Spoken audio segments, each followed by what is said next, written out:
You know, I know people are, I've been told so many times that people are waking up little by little. But I always say that this is what prisoners do. And when they're in prison, they wake up every morning. But it doesn't matter. They're in prison anyway. They might as well go back to bed. So, you know, you talked about me being a part of the conspiracy um, community, so to speak.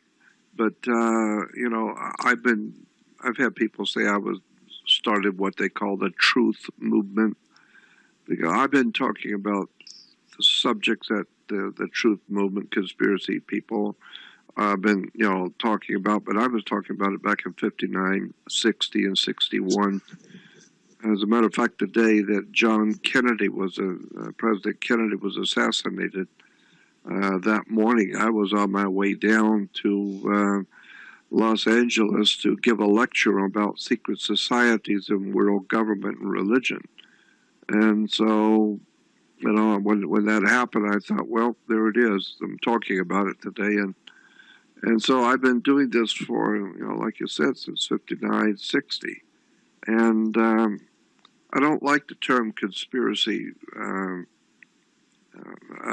theory. I prefer to think what I'm doing is conspiracy analyst. Okay. Because all yeah, I'm doing it's is no just theory. it's It's just the facts. yeah, All it's you're just a presenting fact. is the facts. Yeah. And then we know now, we found out that it was the CIA back in the 50s, late 50s, that came up with the term conspiracy theorist. It was a CIA dreamt up idea that implies that if you tell people what's really going on and show them the documents right from government documents and right from people, it no matter what it is you show for proof of something going on, it's just a theory. It doesn't mean it's true. It's just somebody's idea, just somebody's theory. Well, that is extremely dangerous. That is probably demonic, because no matter what anyone does in this world, no matter, you know, no matter how bad they are, you can always say, well, it's just your theory. I mean, and therefore the whole world is allowed to do whatever they want, and it's just your theory. If you find out and you want to tell people about something evil that's going on, it's just your theory. I mean, it doesn't necessarily mean it's true. Well, boy, you've opened yourself up to a whole world of darkness, of evil, Mm-hmm. because the people that are pulling all of this stuff off are getting away scot-free, totally free, because you know, because it's all just your idea. I mean, and so what do you use as a foundation to build any of life on? Because as far as the CIA is concerned, they want everybody to assume that no matter what anybody says, it's all just bull, it's all just some theory. Mm-hmm. So it's very, very dangerous, because now look at what has happened to the human family in relation to communicating with each other. The way humans communicate, by talking and writing and getting ideas back and forth to people. It has destroyed that whole foundation. Mm-hmm. So that today, if you are not on your own and by yourself intelligent, then you are totally finished in this world. Because if you cannot think for yourself, then you don't have a chance in the world to figure out what's going on. Right. So that's what I see. And people tell me, well, there's always a light at the end of the tunnel. Things are getting better. I say a light at the end of the tunnel is a train coming. Right. And, and so I just feel now that I've done as much as I can with nothing. And for the past 30 years, actually since '89, I went professional in my work, meaning I started traveling and speaking at events and writing, and because I had been doing this kind of lectures and research and talking to people, and I've been doing that, like I said, since '59. But I was doing it more of a hobby. It was my love. But it was in '89 that I actually went professional and started doing it and traveling around the world and getting invitations to speak at conferences and large television shows. And I've worked on so many of them, from History Channel, Discovery Channel, and CBS, and so many different major outlets I've been a professional speaker on, and they call it a live witness. And so it's been an incredible experience. But I just do what I do, and hopefully somebody will hear. And my philosophy about my work is very simple. I figure whoever is supposed to hear me will, and whoever's not supposed to hear me won't. And so I don't care. I just do what I do because that's who I am, and that's what I do, and that's my feeling about life, is that, we're not here. I'm not here because I was born. I'm here because there was a reason for me to be here. So many people live lives which are uneventful lives just because they happen by chance to have been born. That's why they're here. And so they just do whatever everybody else does. Like this, and I'm telling you, there's a really powerful encoded message in the New Testament when we talk about religion. And religion is one thing, but spiritual discernment and spiritual knowledge is totally different. And so I'm saying, if you read the New Testament story of Jesus, understanding it as a philosophy and as a spiritual matrix, understanding it, it's fascinating about how much is actually there, because it has Jesus talking about the fact that people are like water. They're called the waters of the sea. Well, that's true. I mean, in business, it's maritime admiralty law, the law of the sea.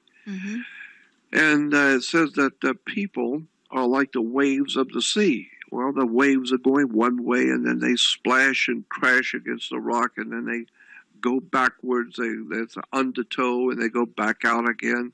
Then they come back in and crash against the rock again, and they go back out. It never stops. And so, well, that's the way the human race is.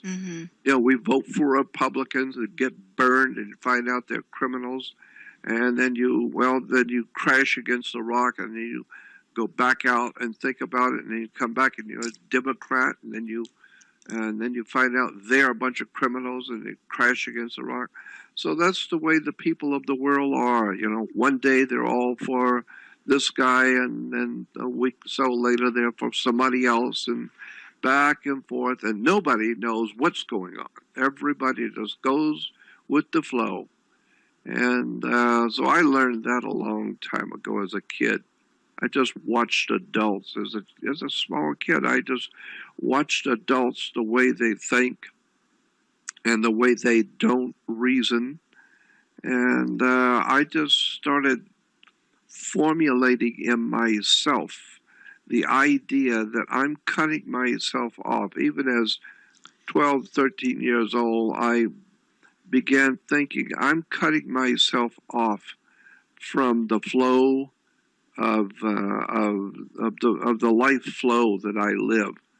I want to think for myself. I'm tired of just going with my friends wherever they want to go, whatever they want to do, and I'm not buying that anymore. I don't want to go where everybody else is going and doing what everybody else is doing.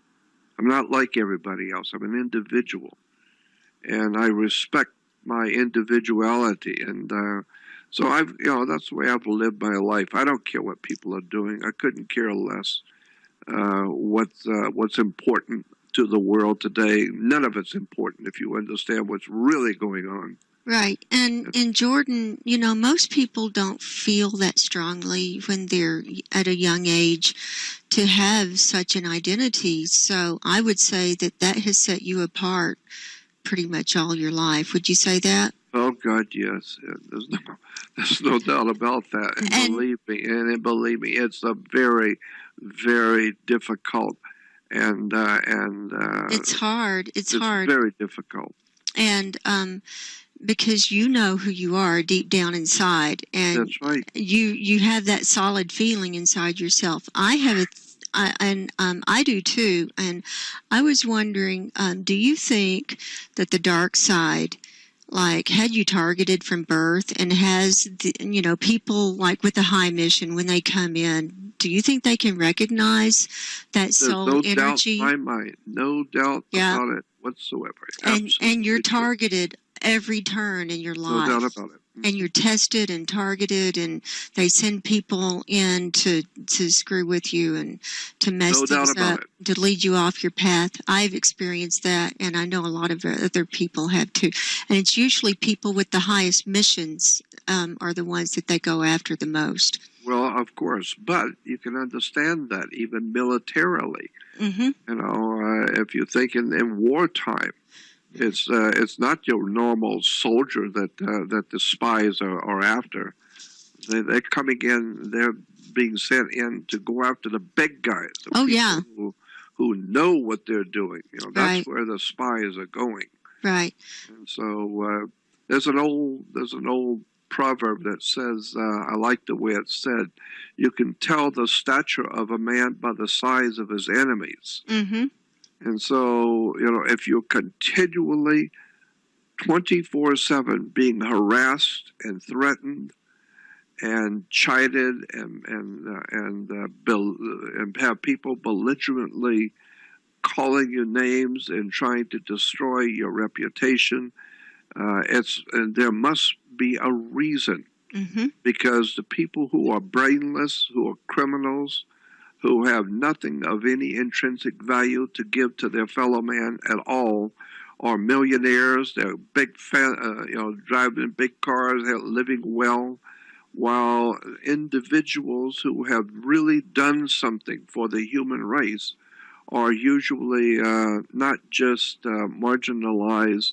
They end up in prison, mm-hmm. or dead, or committed suicide. Mm-hmm. And all you got to do is go back into the ancient Roman history and read the philosophers of ancient Rome. And Plato and Aristotle wrote about it, about how the wise and intelligent and spiritually evolved people are the bane of society. They are the ones that are condemned. They usually end up in prisons. And of course, again, I go back to the Bible and the metaphor that there's a story in the Bible about how the governor of the city called all the people of the town together in a mass meeting, and he said that you might remember this from the scriptures. And he said that according to your traditions, I can allow one person to go free each year. And so today I will release one prisoner to you. And so we have today on the left, I have Barabbas, who is a known criminal and has been a criminal all his life. And on the other hand, I have a man named Jesus who is bringing the truth and the light to the world. So which one do you want? And the scripture says that with one voice, everyone with one voice said, give us Barabbas. Mm-hmm. Well, symbolically, as a metaphor, that's mind-boggling, mm-hmm. because that's precisely what happens in the world. Right. When the people of this world are confronted with a decent person who is doing something of intrinsic value to help the human race, to try and alert people, or you've got a criminal that everybody knows is as foul a criminal as ever been, they will always support that one. They will never support anyone who is doing something of legitimate spiritual and human value. Never. It never has happened. It's not happening now. It's in the scriptures. It's ancient idea. The world of mankind says, give us Barabbas. In other words, in any city, in any town, in any country, in any family, and anywhere there are people gathered, the group is going to say, the group think is, we don't want to hear the truth. We want to hear what we want to hear. And that is another point that needs to be made. And I've said this before, but I think it bears witness again to now, is that people will always support what they want. They will not support what they don't want. I mean, you're not going to, if you love country music, you're not going to pay $100 to an acid rock concert. And if you love opera, you're not going to pay money for a rock and roll concert.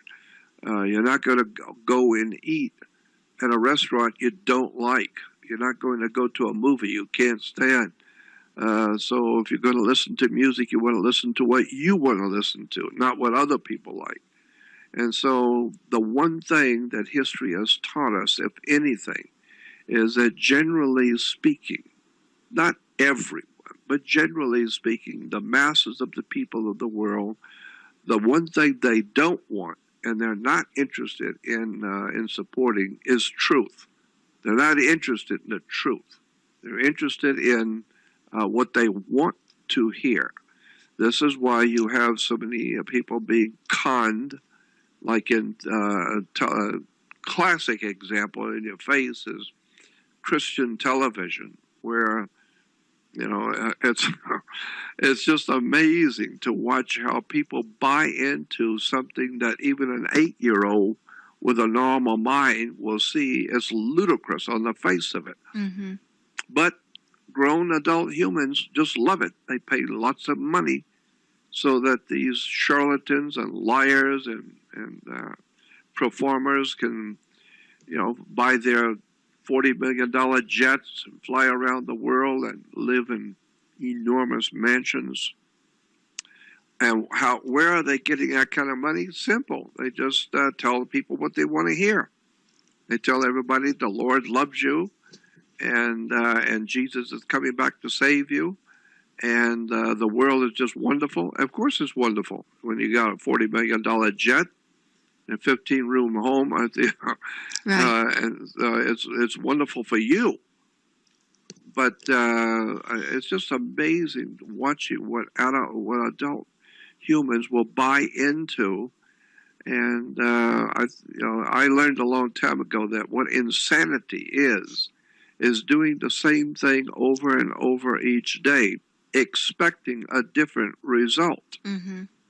And so every day people are buying into the bull, buying into the same lies. And it's only an older person that can look back and see this is the same stuff that I grew up with. I mean, it's the same old stuff. I remember back in the 50s and early 1950s, hearing the politicians talking about what was going to happen and what they're going to do, and what we need to do is they need to clean this up, and we need to vote against this and vote for that. And here it is, 50, 60, 70 years later, hearing the same stuff from the same people, the same old politicians. And so this is why the military does not draft guys 50 and over. Guys 50 years old and older are the ones who have got the experience in life to know how to do things right. If you're going to go to war, then do it right.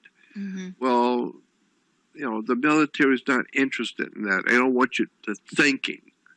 They want you to just wear the uniform, and that's scary. Just take orders. Yeah, and take orders. That's it. You don't need to know nothing. Right. You don't need to read nothing, cut your hair off, beat you up, put you in a uniform. And the very word, uniform, they put you in a uniform. and uniformity, so that everybody looks alike. Everybody steps left, right, left, right, left, right. Well, that's what we're doing in America. There's the left wing and the right wing. There's the Democrat and the Republican. So there's the left and the right, and left, right. Well, that's the way you march into hell. You march. Everybody is stepped into marching. Everybody will vote for so and so. Everybody will support this. Everybody will, and then you watch on television the big games of football games, basketball, and where just tons of thousands of people are paying money to watch a bunch of adults throwing balls and play with a ball, and the mentality is just frightening, because the whole world is in the power of a dark, demonic depravity. Right. And but nobody seems to know, like George Carlin says, nobody seems to know, nobody seems to care. Right. It's just amazing to me. It's like we were talking earlier about the dark mind and how it's encroached and infiltrated and is just controlling the whole world. The whole world, everywhere. Speaking of... But again, look at the scripture says, the whole world is lying in the power of the wicked one. Right, right. Well, that's true. The whole world is lying in the dark power. I feel like this is Satan's domain, and no doubt about it. We're just here trying to do what we do and trying to help people make their right decision before the time is up. And well, the time is up. Right. Speaking of that and marching, we talked about earlier about that that video that's gone viral about the opening ceremony to the tunnel in Switzerland. Yeah. Oh, that's really awful. But it's frightening, because to sensitive, enlightened, evolved, spiritually and intellectually evolved and enlightened humans, which is only a handful left on the earth.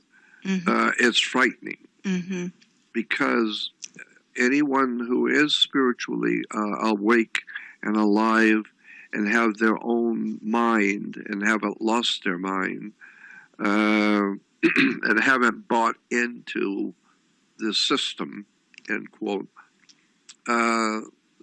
watches that ritual that's being displayed on YouTube about the opening of that tunnel.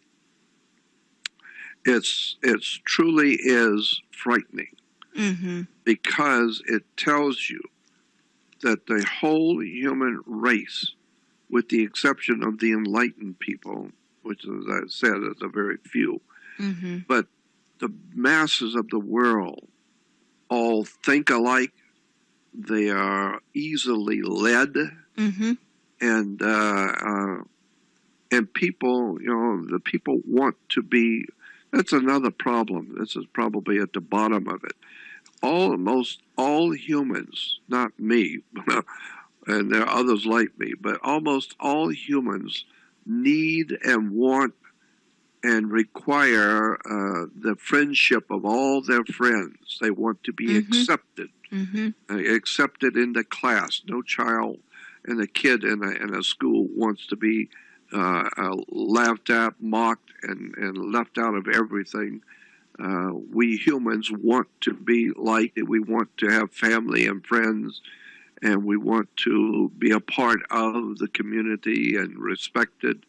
That's part of being a human. That's part. I mean, even the animals, dogs travel in packs, and birds travel in flocks, and cattle fall together, and so the different life forms want to be accepted as part of the life form, and so humans want to be loved and accepted by their friends. I never had that problem. First of all, I didn't have that many friends, and I don't care if anybody loves me. The only thing I care about is leave me alone. Don't bother me with your bullshit. I've had enough of this stuff. Right. I want to think on my own. And I don't buy into your ball games. I'm not buying into your politics. I'm not buying into your ignorant viewpoints on everything. And this is what religion has done to the mankind. You know, the idea in religion is to be a believer.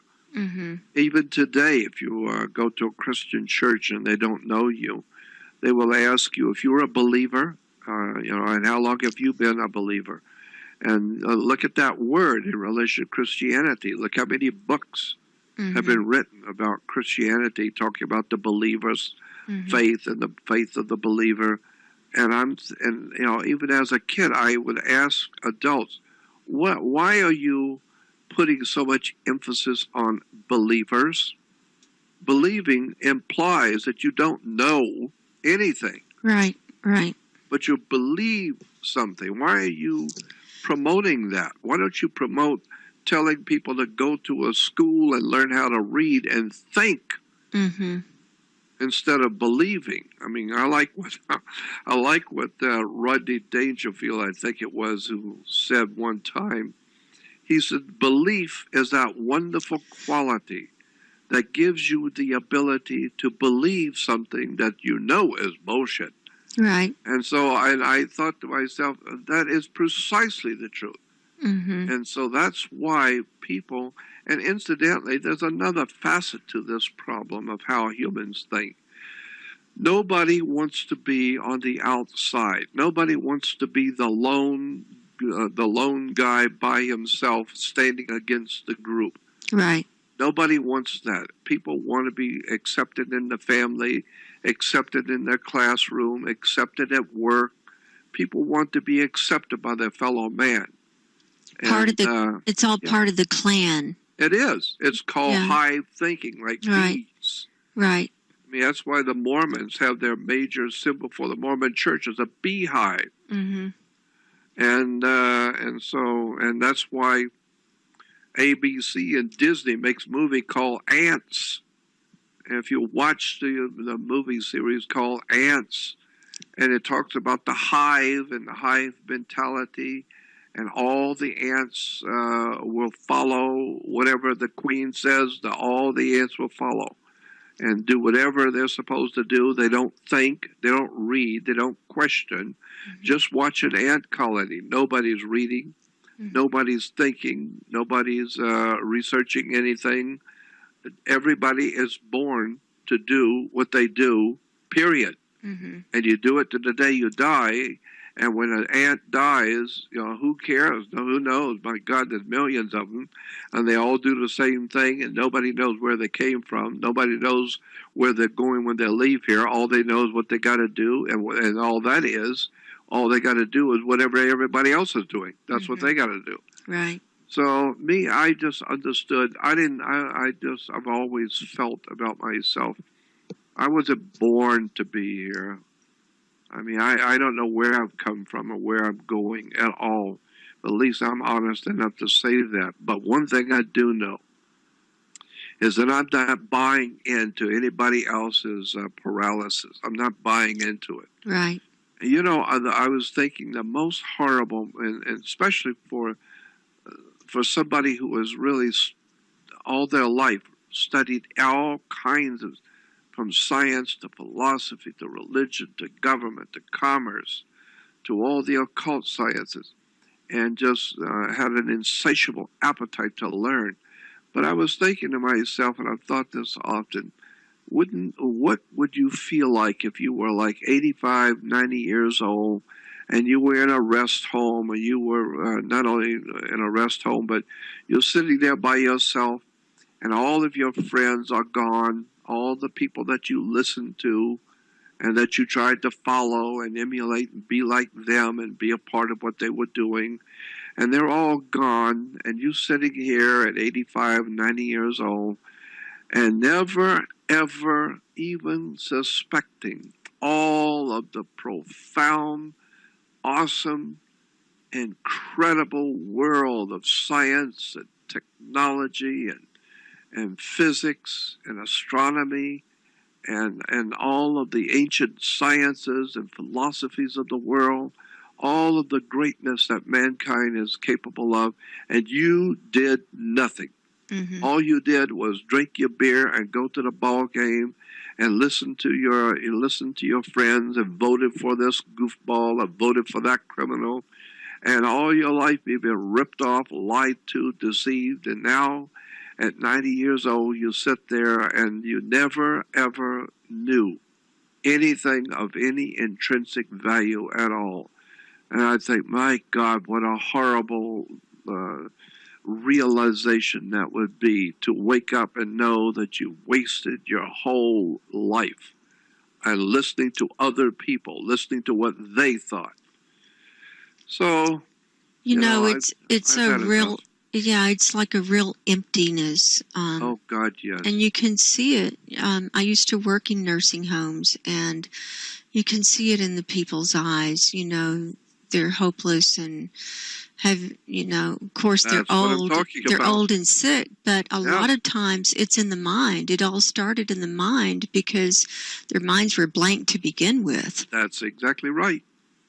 And see, here's the problem with that. The real problem comes when you begin to dissect this problem. Mm-hmm. The real tragedy is they had children, mm-hmm.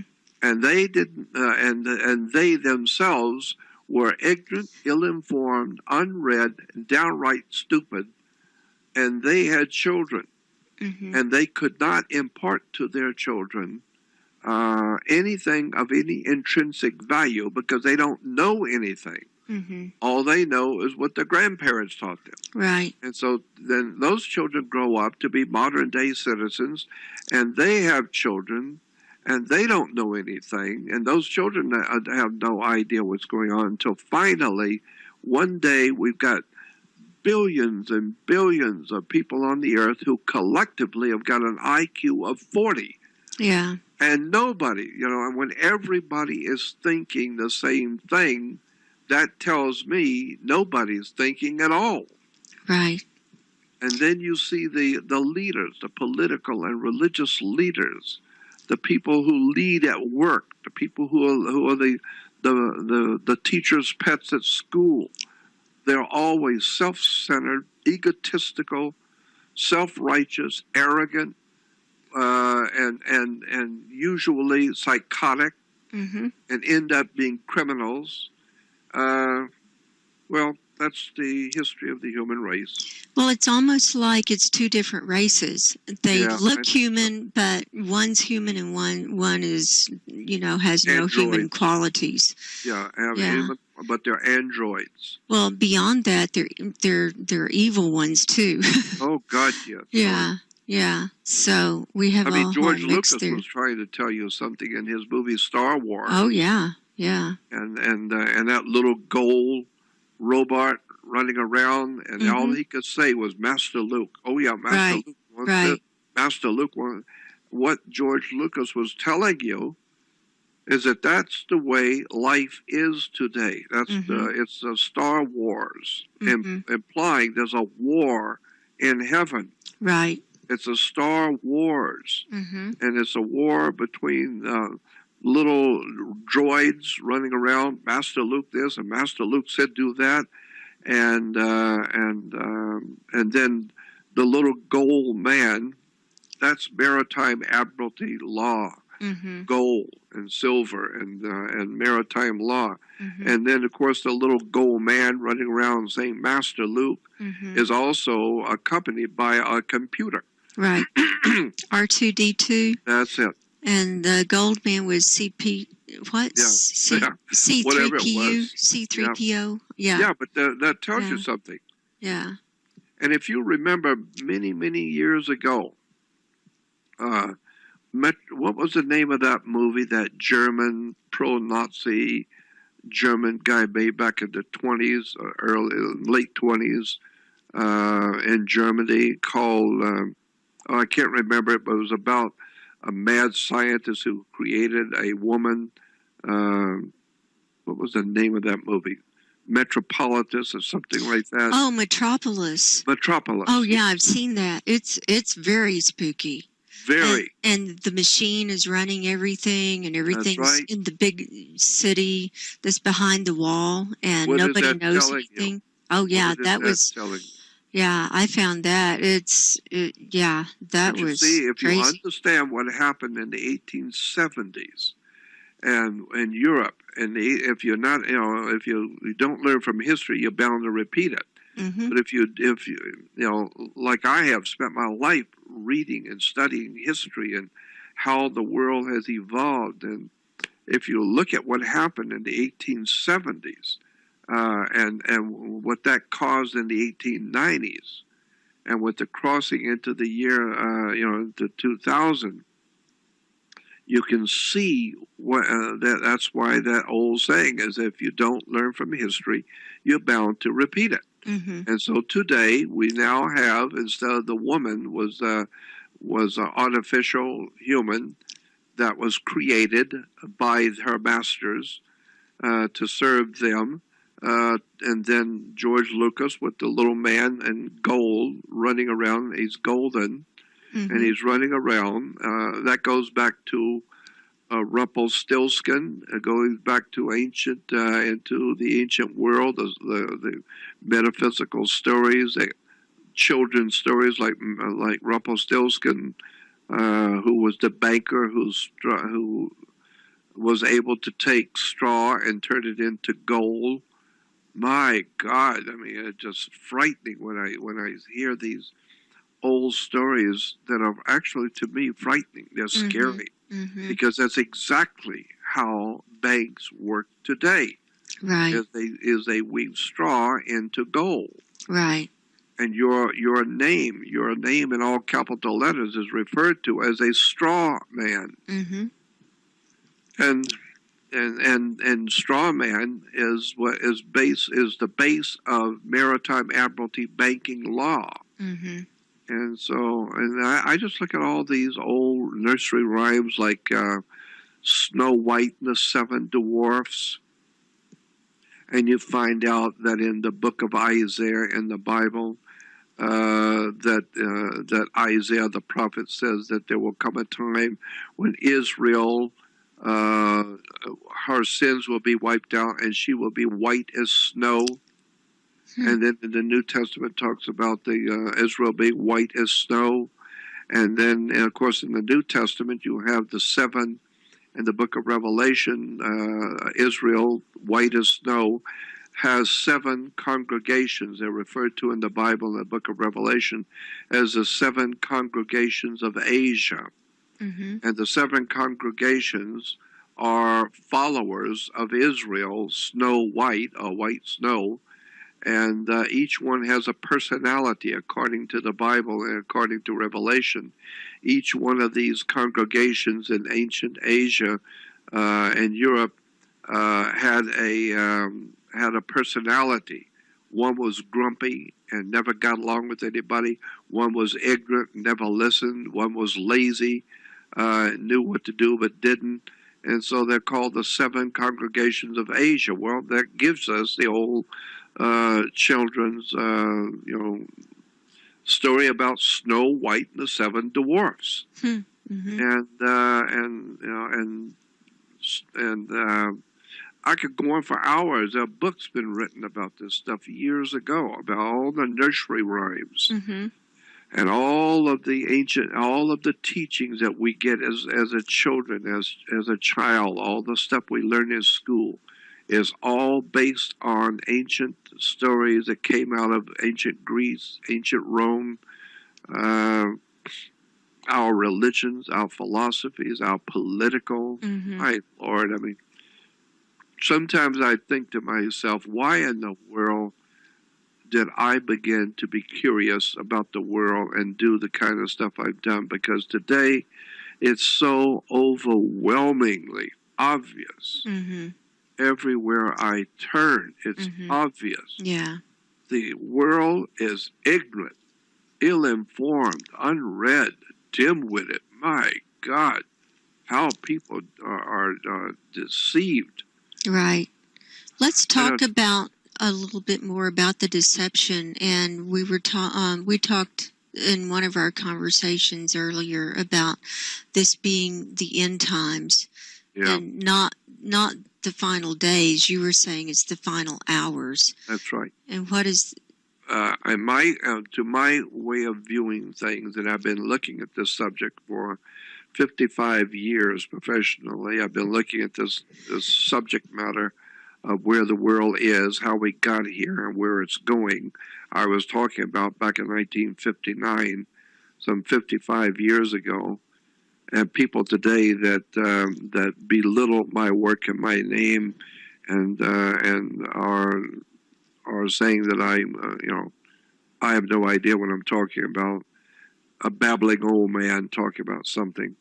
Well, I mean, I've been looking at this intellectually for 55 years, the history of the world, where we've come from, what we are now, and where we're going. Well, most people have not thought about this subject for 55 minutes.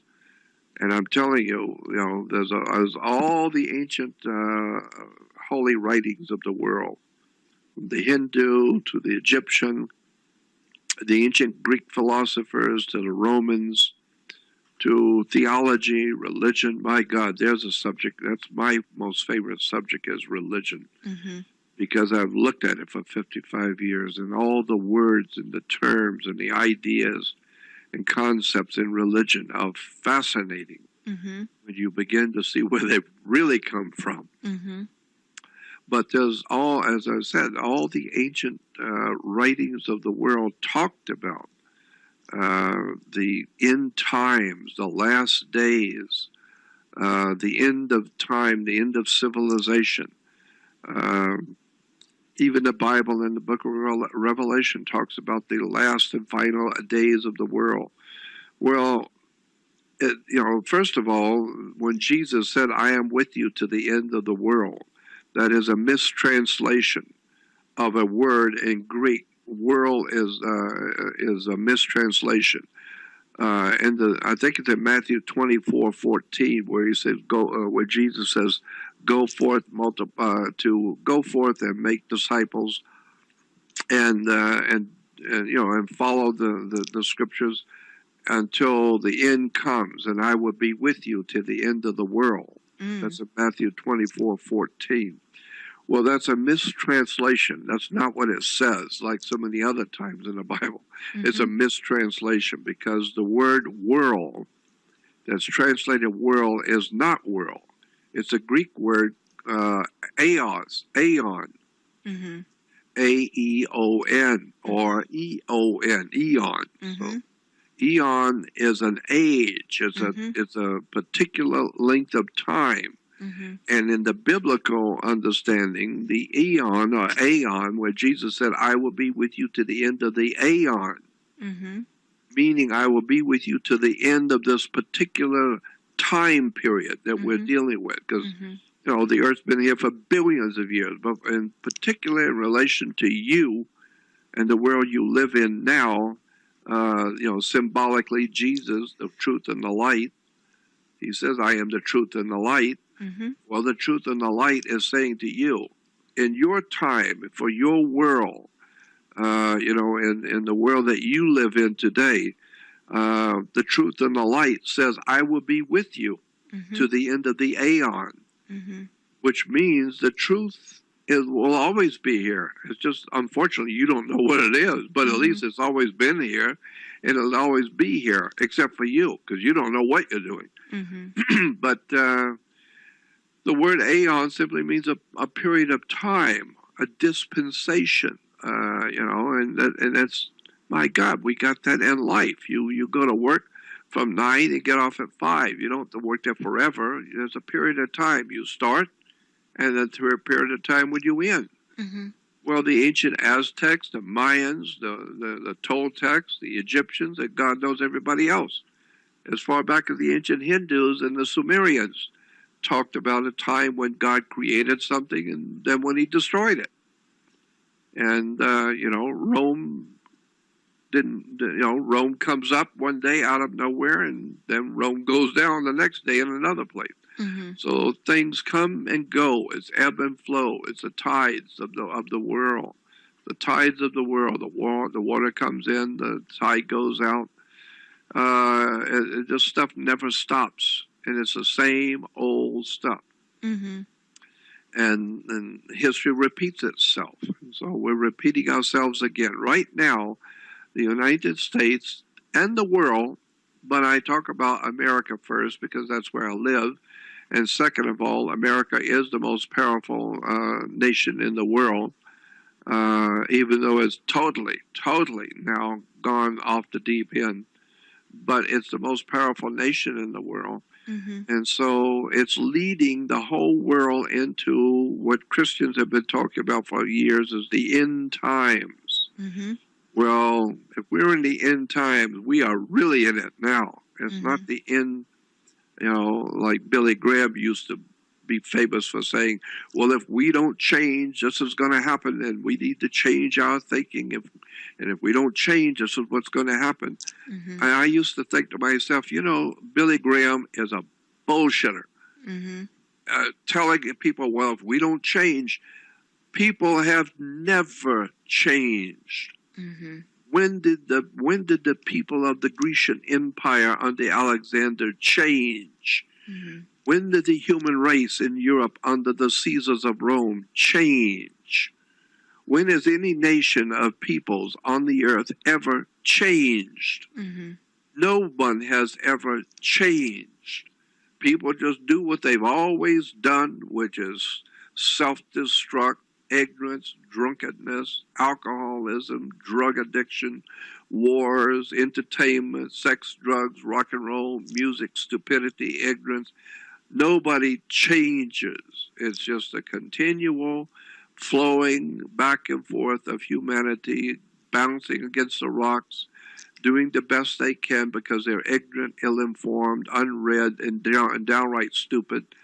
It's just it's horrible to hear religious people saying, well, if we don't change, well, you ain't never changed, You might have a few people who will change or start to change. Oh yeah, no, but I'm talking about But as far as masses, the whole world. No, the masses whole world is don't going to change, and tomorrow No. we're going to wake up and do a whole new thing. Well, we have never done a whole new thing. No, it's because we're all being mind controlled. That's exactly right. And we're still being mind controlled, and we're part of the matrix. Oh yeah, yeah. Yeah, and they make movies about it, mock you. They laugh at you and mock you. The people who own our planet and who own you and own your life, they laugh at you and mock you. They make movies about you. They make television shows about Americans. The big thing today is zombies. They talk about zombies, and they show movies, and the people love to go watch the movies about zombies. And Hollywood's trying to tell you something. As a matter of fact, let me throw this in. Okay. What we call the white man's society, the black community, and all the other Asian, but the white man, so to speak, occasion comes from Europe, Northeast, West, and Southern Europe. Incidentally, that's where we get the word news. N-E-W-S is Northeast, West, and South. Mm-hmm. So it's news. Well, the white man comes from Europe, Northeast, West, and Southern Europe. And that hundreds of years before the Roman Empire existed in Europe, or the Grecian Empire, there was already an established order of things. Like in Africa, my God, Africa's been an established order for thousands and thousands of years. Well, in the white man's world of Europe, there was always an order of things. It evolved, of course, from one great kingdom and empire to another, but there was already always people there to start with. Well, the oldest order in Europe is still there, still operating like they always have for thousands of years. It's just that nobody recognizes the words. Nobody knows what the words mean, but it's the same people, the same ideas and thinking as in Europe today that was there 5,000 years ago. But people don't know that. And so the ancient Europe had a system of government, a system of life before the empires, And that system was called Druidic. The Druids were the system of Europe. We call it Druidism. Well, the Druids were the doctors, the lawyers, the priests, the physicians, the teachers, anybody that had a responsibility, an important position in society in Europe thousands of years ago, hundreds of years ago, as even today, were Druids. Look up the word in a dictionary.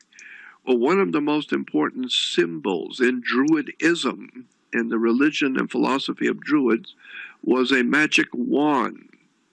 Like Merlin the magician with his magic wand, and Mickey Mouse with his magic wand, and of course today orchestra leaders lead the music. You play their music, but the orchestra leader is directing the music. He's the conductor. He's the conductor.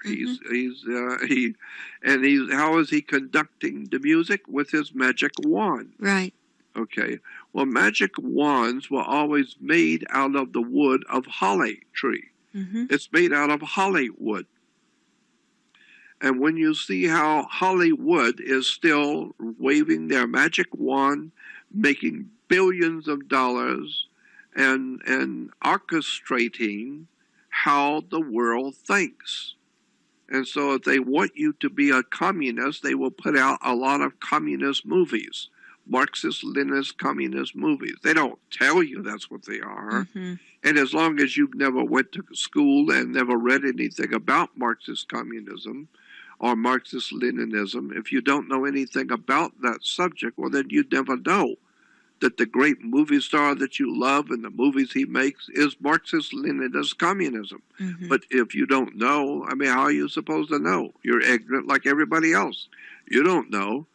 Or if Hollywood, the masters who wave their wand and everyone follows the magic of Hollywood, if they want you to be a Nazi, then they start producing Nazi philosophy in films, and then you'll go and pay big money to go to movies and entertainment on television, never realizing for a moment that the people who are producing this stuff in Hollywood for television, for movies, for your documentaries on Discovery Channel and History Channel, is Nazi philosophy, if you understand Nazism, National Socialism, or if you understand international socialism, Marxist-Leninism.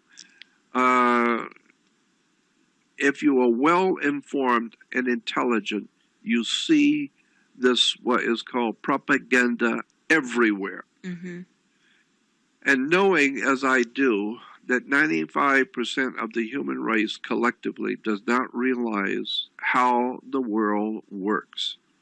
It's an extraordinary story of betrayal of the human race as to how this world really works. It's frightening. People do not know how a bank works. They don't know what the police department is. They have no idea in the world what the word military means. They have no idea or concept in the world of what theology is, where the word church comes from. What is God, G-O-D, in English is dog spelled backwards. What does that have to do with the dog star or Anubis, the Egyptian god? All kinds of strange knowledge. The human family is just not given. They're not allowed to know. It's on a need-to-know basis. And the masters of this world figure you don't need to know. Like George Carlin says. George Carlin's great. He said, it's a big club and you ain't in it. Right.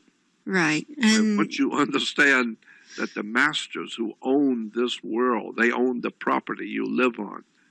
They own the earth and everything on it. And that goes back into the ancient Sumerians and the Proto-Sumerians and the Babylonians and Sumerians, and then into the ancient Greeks and the Persian, Medo-Persian world, and from there into the Greek world, and from there into Rome, and from Rome into Europe. and Europe into Britannia, Britannia into America, and all of this stuff goes back into thousands of years of human, what we call mankind's inhumanity to man, the same old stuff that was being perpetrated on the human race, the bloodshed, the violence, the incredibly goofy-ass religions, is all with us today. And so I just look at the human race and realize that, even in my limited understanding of the world, I've only been here for 76 years. I mean, I would be a lot more well-informed if I could live for 1,000 years.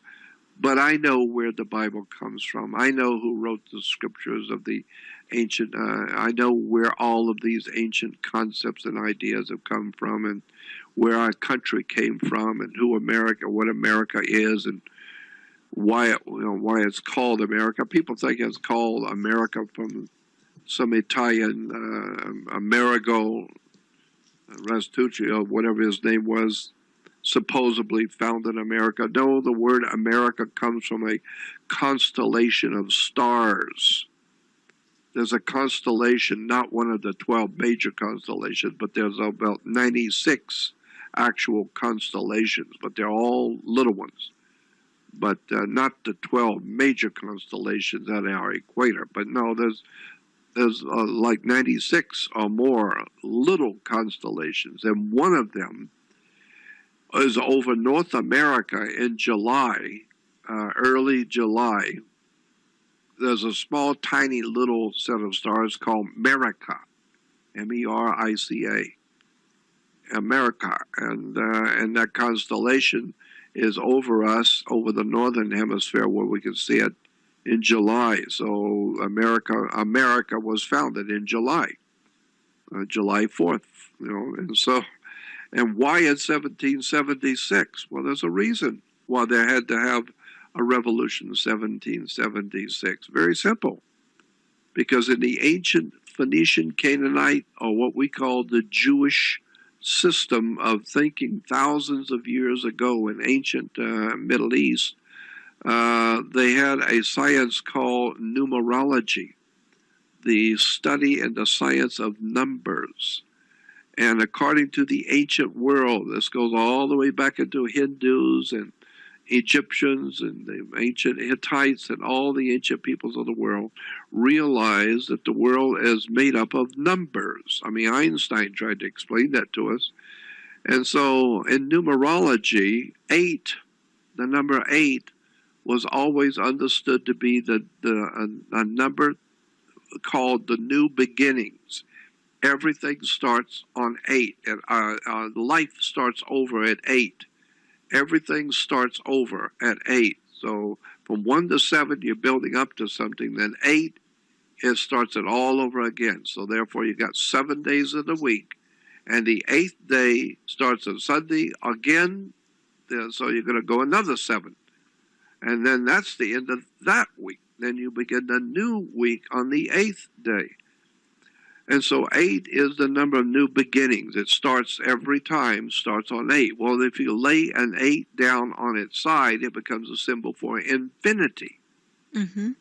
It never stops. It's the only number that you can write on a paper and never lift your pencil. You can go back and forth forever on an 8.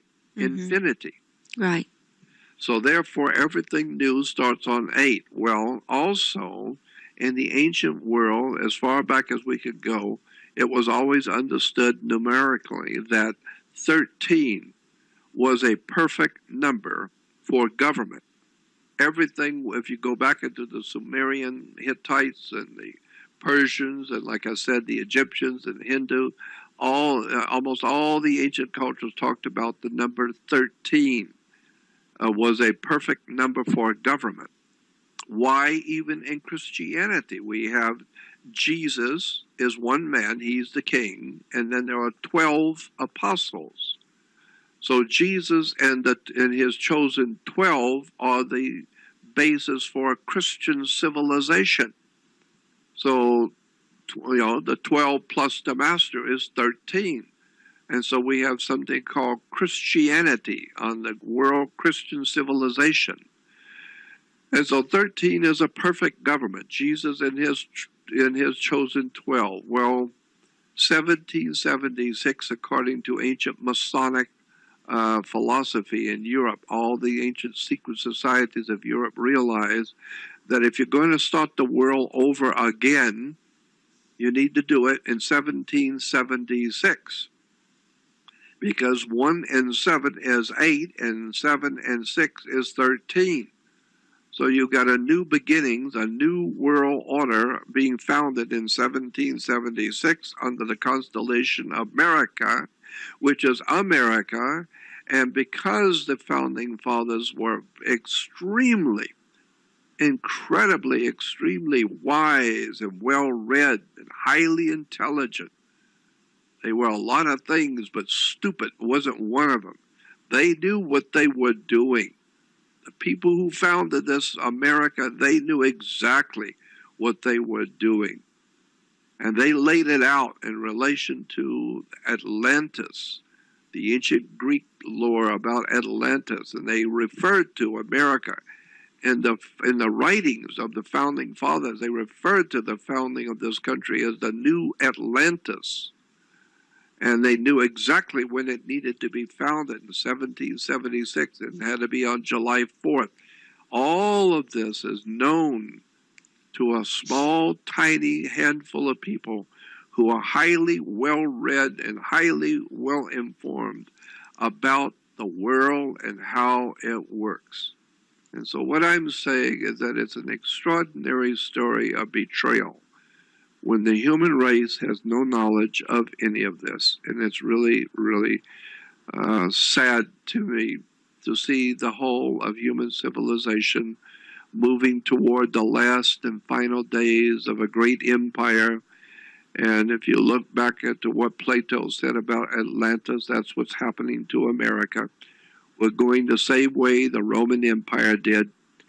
It started off, Rome started off, if you go back in history, it started off as a great republic, which was based on laws. And they had a constitution and of sorts. And there were laws, and nobody was above the law. Even the leaders of the republic were not above the law. And so, but then later on, the people didn't realize it, but their government changed from a republic to a democracy. And that began the slide into the toilet. Because any dictionary or reference work on the earth will tell you the worst possible government you can have on the earth, the very worst, is a democracy. That's the worst. Even if it's a people's democracy, or in America, we have a corporate democracy, not a people's democracy. In America, we have a corporate democracy. But it's a democracy if you understand the word, if you understand the epistemology of the concepts of the word, where it comes from. America is a corporate democracy, not a people's democracy. So that's why these lying, thieving politician criminals, they tell the people that we're a great democracy. No, you are a corporate democracy, not a people's democracy. And even a people's democracy is about as bad as a corporate democracy. Democracy simply means demo. Demo in a Greek is a demo, and Greek is a mob. So when you see a mob rioting in the streets after a basketball game, they're tearing up the town and busting windows and turning cars over. That's a demonstration. So we call it a demonstration, a demonstration. Demo in Greek is a mob, and they're out burning the town. And they are without a compass. They don't know what they're doing. They're just drunk on drugs and drinking, and they're having a ball, tearing up things, busting windows. They're rioting. Why? Because it's a demonstration. So a democracy democracy means a rule of the disorder, a rule of chaos. Demosocracy, the rule of the mob. Yeah, so there's no rational thinking Nothing. or mind or anything like that. Nothing at all. Yeah. And so that's where we are today. That's what we are today. We're a corporate democracy.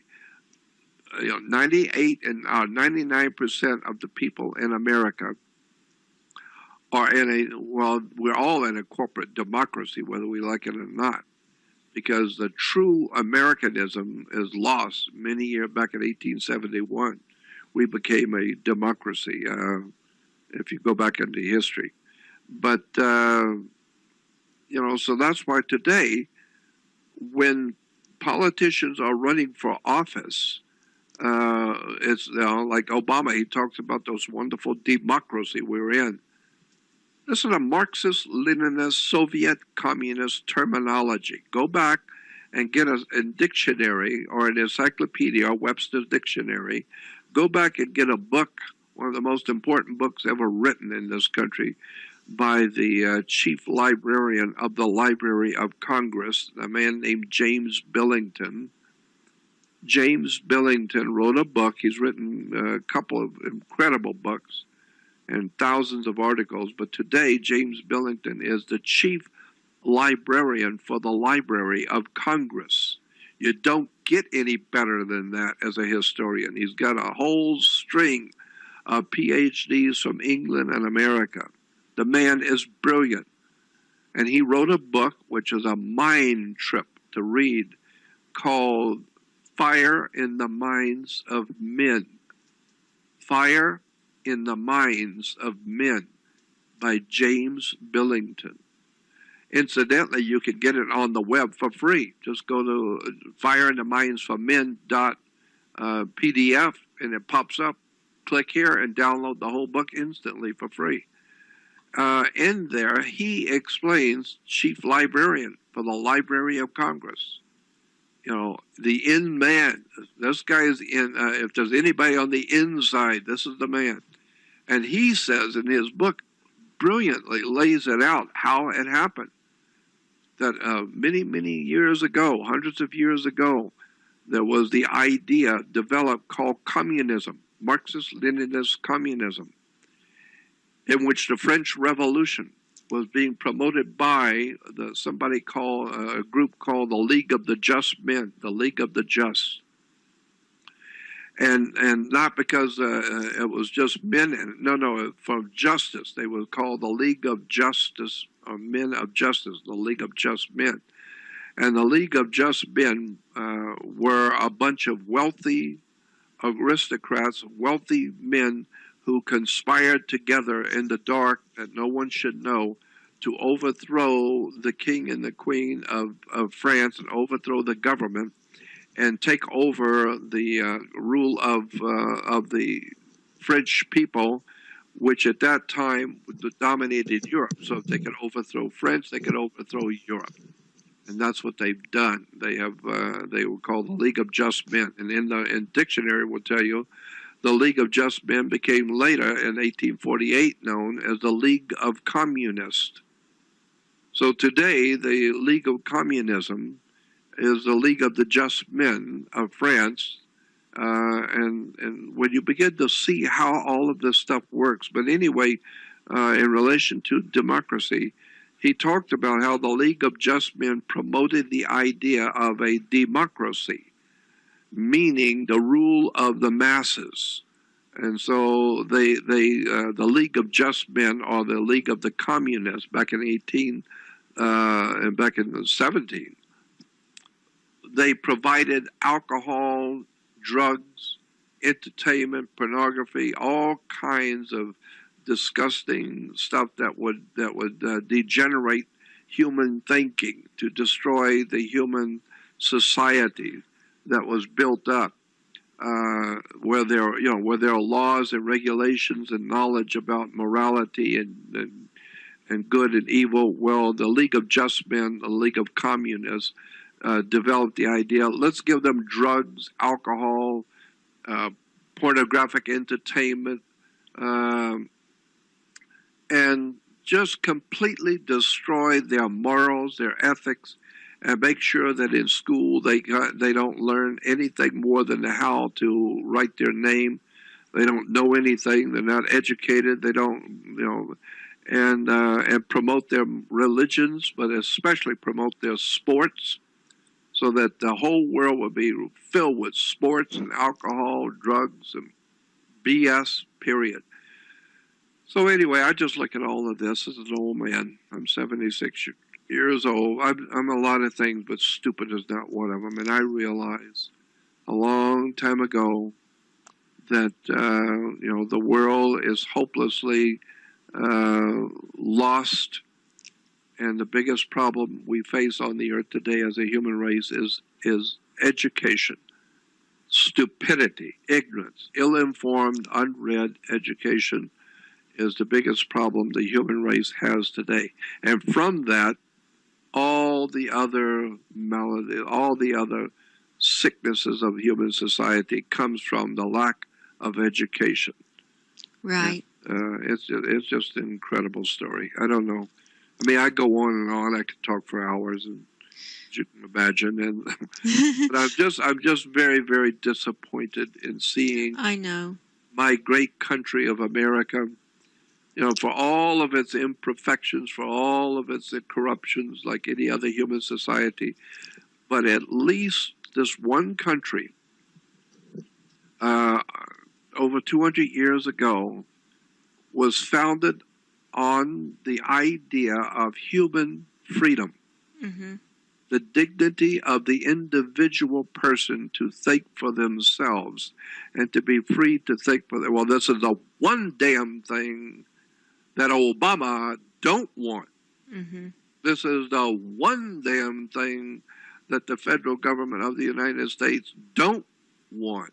Right. This is the one thing religions and churches and synagogues and mosques don't want. It's a team we're on, team players. They want you to be a part of the team. Come aboard, mate. You're part of the citizenship, and everybody's going to think alike. All the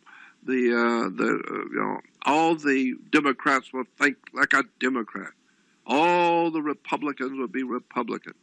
Come aboard the ship, and wear a uniform so that you're in compliance with your masters. The demonic depravity, the pornographic, child-murdering, bloodletting murderers of the world who are running the planet, like Al Capone ran Chicago.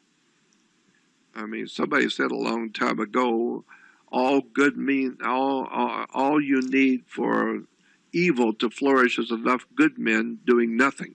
Right. Albert Einstein was quoted as saying that the world is a very dangerous place, not because bad people do bad things, but good people don't do nothing. Right. And so, I don't know. I'm talking your ear off, but all I know is that we are in America living now on borrowed time, and I place it in hours, not years. We as a civilization, as the American civilization, have become, we've been overthrown. The word in French is coup d'etat. The word in French is coup d'etat. Look it up in a dictionary. A coup d'etat is when a government has been overthrown.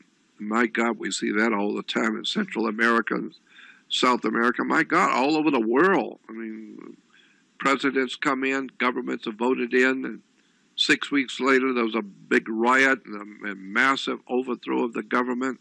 And there's a new guy comes in, and he's in there for 9 months, and then they murder him. They found his body.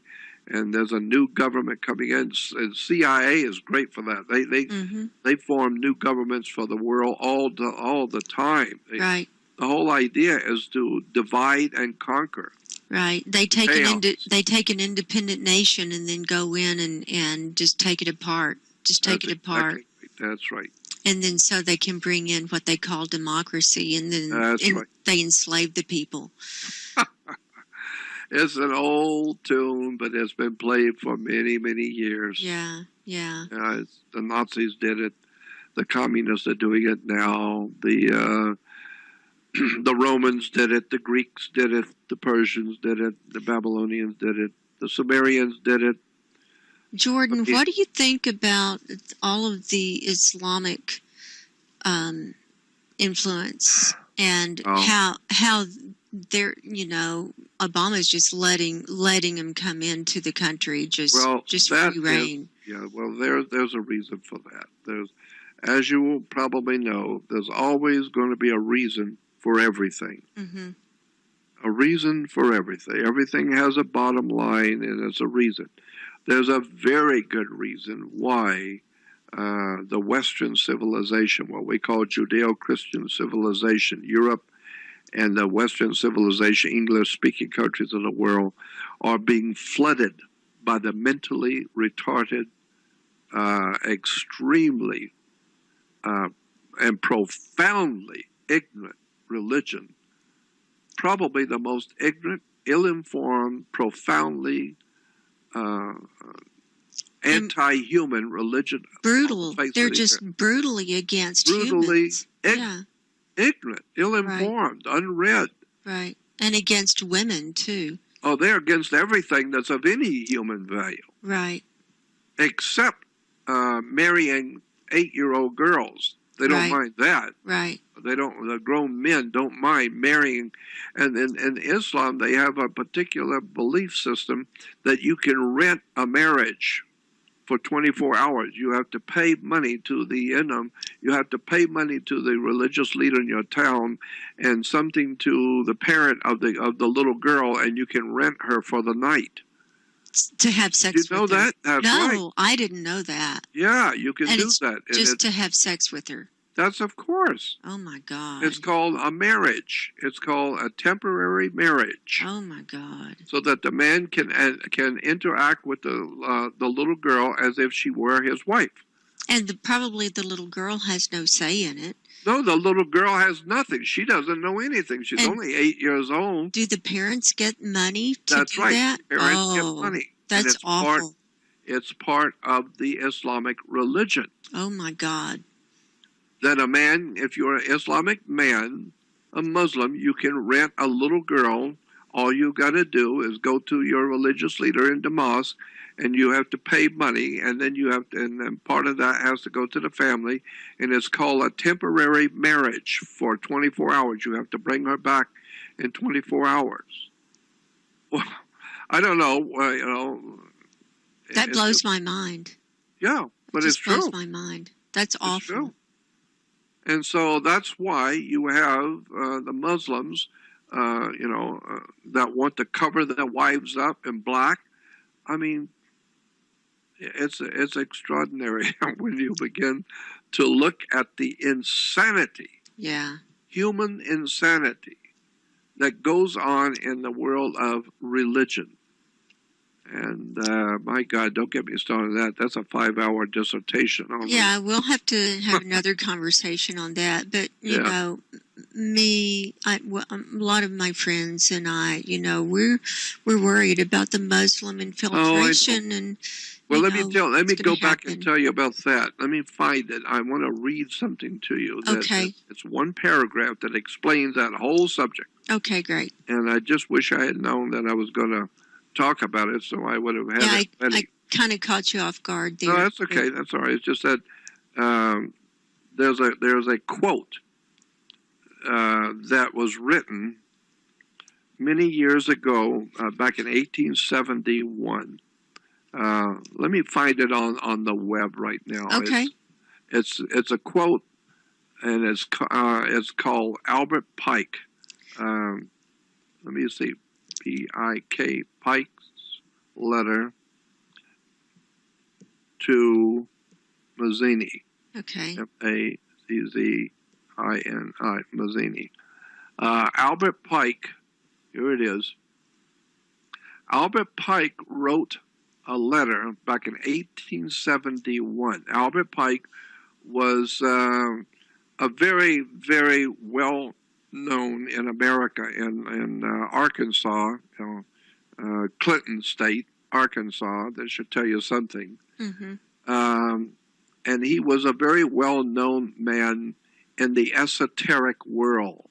Wasn't he a big guy in the Masons? Yeah, but he was Right. also heavily involved in secret societies in Europe. Right.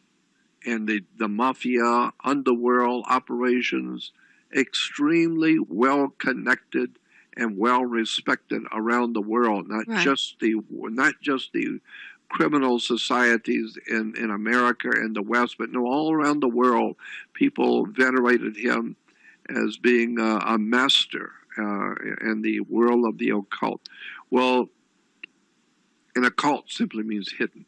Right. So he was a master of hiding things, Mm-hmm. and he understood all the hidden implications. Well, if you go on the web and just type in Pike, P-I-K-E, Pike letter to Mazzini, M-A-Z-Z-I-N-I, Pike letter to Mazzini, and read what Albert Pike wrote to his friend in Italy, the great revolutionary, famous revolutionary in Rome. His name was Mazzini, Giuseppe Mazzini. And he also was world renowned for his involvement in all kinds of secret plots and secret societies and organized crime, etc., and a great politician. Well, Albert Pike and Giuseppe Mazzini were big buddies. They were in the same business, but Albert Pike was even more important at the time. And he wrote a letter to Giuseppe Mazzini. And in it, he outlined and he said there are going to be 3 world wars. The first World War, he explained who is going to be against, and Russia's going to be involved in it. It's going to be about 1914. Yeah, I've got the letter up here. Yeah.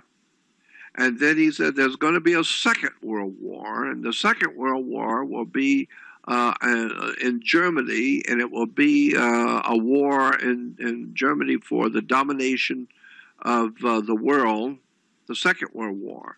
And then that will be brought to an end. This is what he's writing in a letter back in 1871. Mm-hmm. But then he says in the letter that there will be a third World War. Mm-hmm. And he said, and I'll read it, the Third World War must be formulated by taking advantage of the differences caused by the agents of the Illuminati between the political Zionists and the leaders of the Islamic world. Mm-hmm. The war must be conducted in such a way that Islam, the Muslim Arab world, and political Zionism mutually destroy each other. 1871, he's writing this. That's something.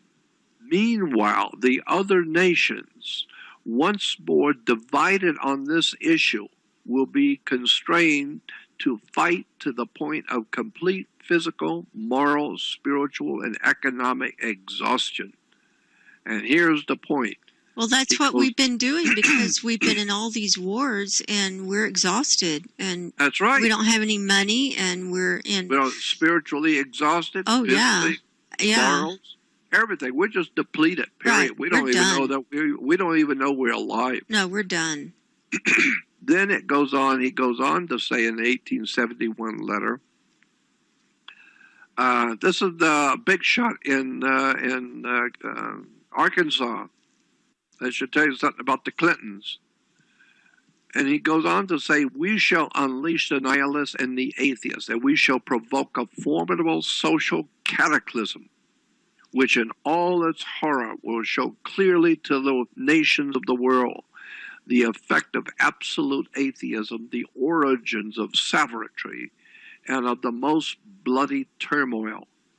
Then everywhere the citizens, obliged to defend themselves against the world minority of revolutionaries, will exterminate those destroyers of civilization, and the multitude of the world, now disillusioned with Christianity, but whose deistic spirits will be from that moment on without a compass or direction, but anxious for an ideal without knowing where to render its adoration, will receive the true light through the universal manifestation of the pure doctrine of Lucifer, brought out into public view.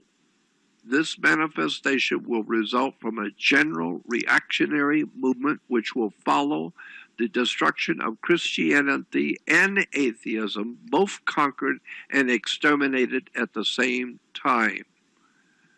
That's why Islam is being freely flooding into the leaders of the Western world. The political leaders, the governments, are saying to all the Islamic terrorists and the murderers and the mentally disordered religion, bring all your prostitutes and your drugs and your sex and your 8-year-old girls, and bring all of that in with your guns. And if you don't have guns, hell, we'll buy you some. Right.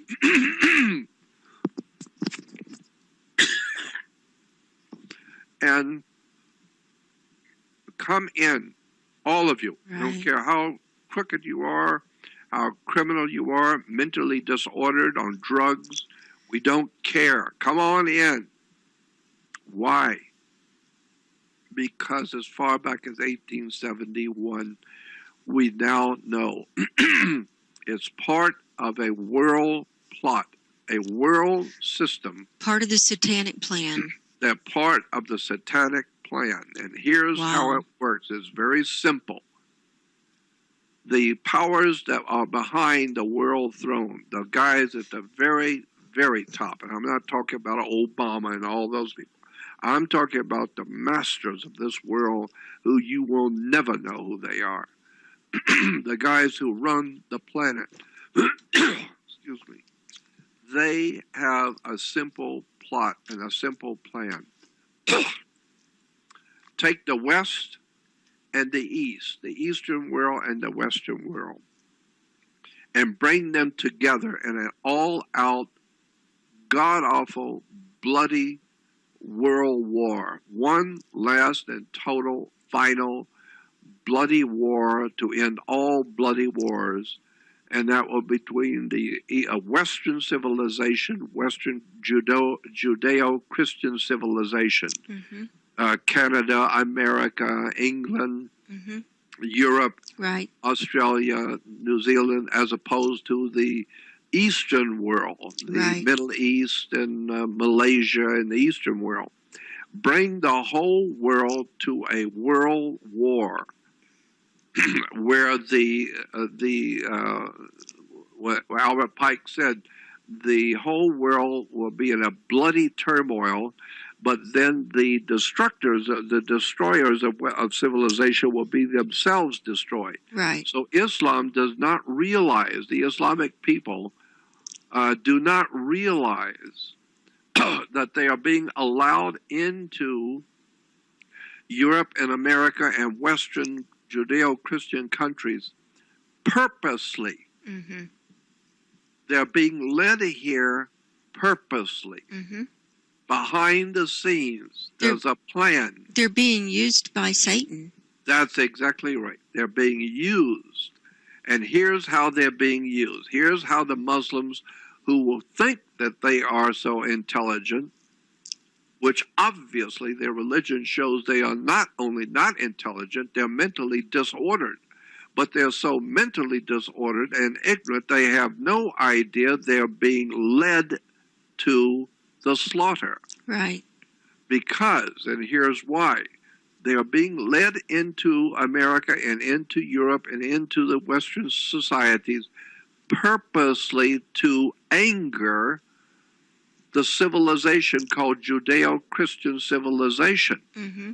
The powers that be on this earth that run the world want a world war. My God, they explained it back in 1871. Right.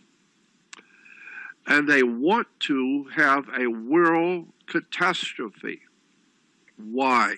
Because that's the way you change the direction of the human race. Right.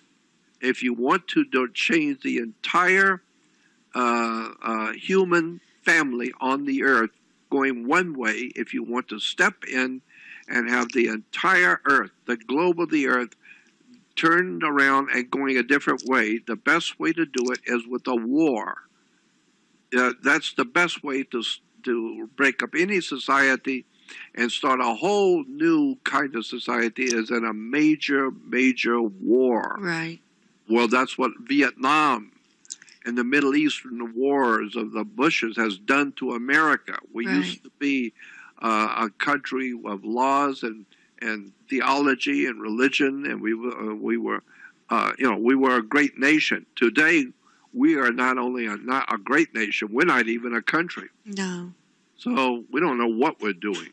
And so the idea is that the people who run this planet want a new world order. That's what Adolf Hitler was talking about. And that's when they'll bring in the Luciferian. That's exactly right. One world religion and the mark and all of that. And so I need to add one more thing for you to understand. Okay. That when the Muslims are coming into Western civilization, enjoying our beer, enjoying our television, they're enjoying our country and our what we've worked hard all of our lives to build, and they're coming in and taking it all, and governments are giving them everything. They're giving them the money, giving them the guns, opening up the borders and telling all the revolutionary radicals in Islam, come on in, bring your wife, bring your girlfriends, bring your little 7-year-olds, bring all your family, bring your family,